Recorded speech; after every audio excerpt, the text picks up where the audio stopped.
Здравейте и добре дошли в сърцето на Каркасон. Днес ще се спрем на първото голямо разширение за Каркасон, страноприемници и катедрали. Какво съдържа кутията, какви са правилата и какви са новостите.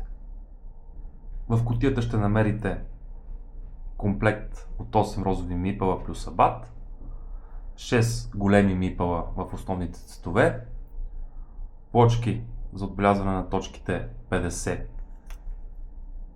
и 100 е техния гръб, както и 24 игрални плочки.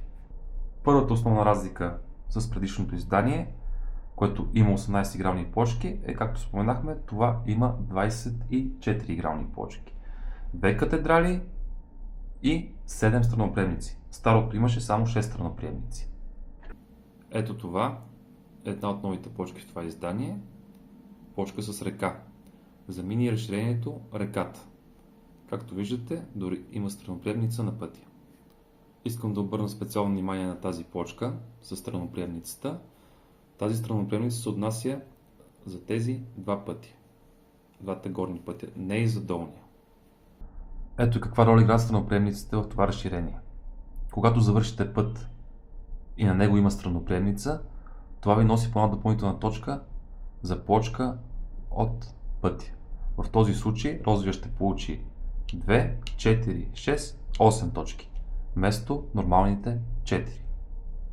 Обаче, ако приемем, че пътя има 2 страноприемници по този начин, това не ви носи допълнителни бонус точки.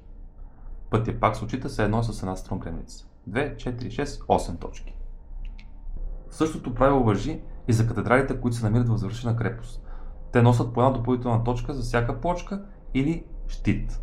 В този случай розови играч ще вземе 3, 6, 9, 12, 15, 18, 21 точки.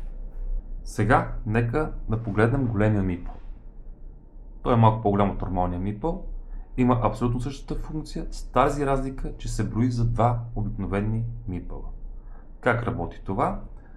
Ето, да кажем, розовия си строи крепост, обаче жълтия успява да се вмъкне в нея по този начин и поставя големия мипъл. Крепостта бива завършена в даден момент от играта.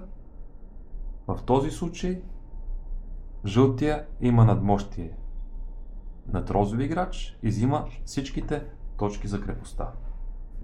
А пък в този случай има равенство. Жълти играч има един голям мипъл върху крепостта, а розовия два нормални мипъла. И в този случай точките отиват и при двамата играчи. И нека за финал да отбележим може би най-голямата и важна разлика от предишното издание. Това е в правилата при приключване на играта и отчитането на точки. В предишното издание на това разширение, при приключване на играта и незавършена крепост, когато има катедрала, тя не носеше никакви точки. Същото важеше и за път, който има страноприемница и не е завършен, не носи никакви точки на притежателя му. Но новите правила, това отпада и вече се отчитат както по принцип се отчитат. Носят по една точка, всяка плочка и щит при приключване на играта. Това от опит мога да ви кажа, че е много хубава промяна, защото се случваше вече като останат малко плочки на масата и някой да изтегли катедрала и да види някой друг приятел, който си прави крепост, да му я сложи, той да не успее да завърши и да не вземе никакви точки в скоро приключващата игра. Ако искате да видите примерна игрова сесия на Каркасон с това разширение, моля, натиснете върху линка на екрана.